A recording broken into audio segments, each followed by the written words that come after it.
हेरोदेस राजा के दिनों में जब यहूदिया के बेतलहम में यीशु का जन्म हुआ तो पूर्व से कई ज्योतिषी यरूशलेम में आकर पूछने लगे, यहूदियों का राजा जिसका जन्म हुआ है कहाँ है?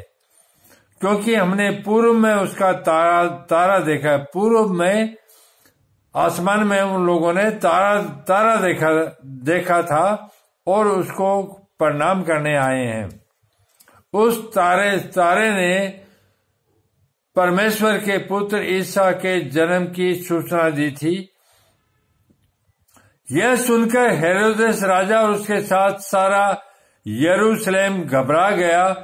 तब उसने लोगों के सब प्रधान याजकों और शास्त्रियों को इकट्ठा करके उनसे पूछा, मसीह का जन्म कहाँ होना चाहिए? उन्होंने उससे कहा, यहूदिया के बेतलहम में, क्योंकि भविष्य वक्ता के द्वारा यूं लिखा गया है।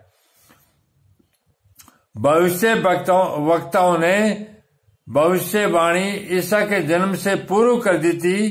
हे बेतलहम, तू जो यहूदा के प्रदेश में है, तू किसी भी रीति से यहूदा के अधिकारियों में सबसे छोटा नहीं, क्योंकि तुझ में से एक अधिपति निकलेगा, प्रधान निकलेगा तुझ में से, जो मेरी प्रजा इजराइल की रखवाली करेगा।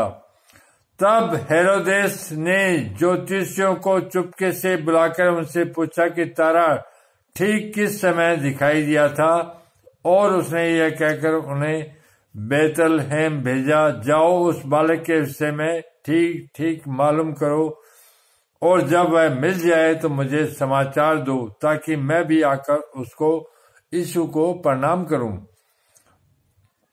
वे राजा की बात सुनकर चले गए और जो तारा उन्होंने पूर्व में देखा था वह उनके आगे आगे चला।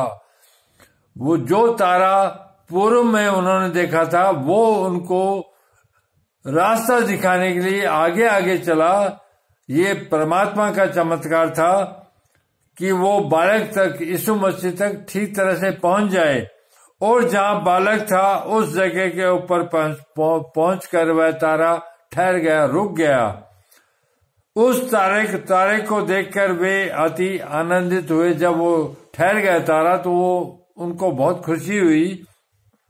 उन्होंने उस घर में पहुंचकर उस बालक को उसकी माता मरियम के साथ देखा और मुंह के बल गिरकर बालक को प्रणाम किया, और अपना अपना थैला खोलकर उसको सोना और लोबान और गंधरस की भेंट चढ़ाई।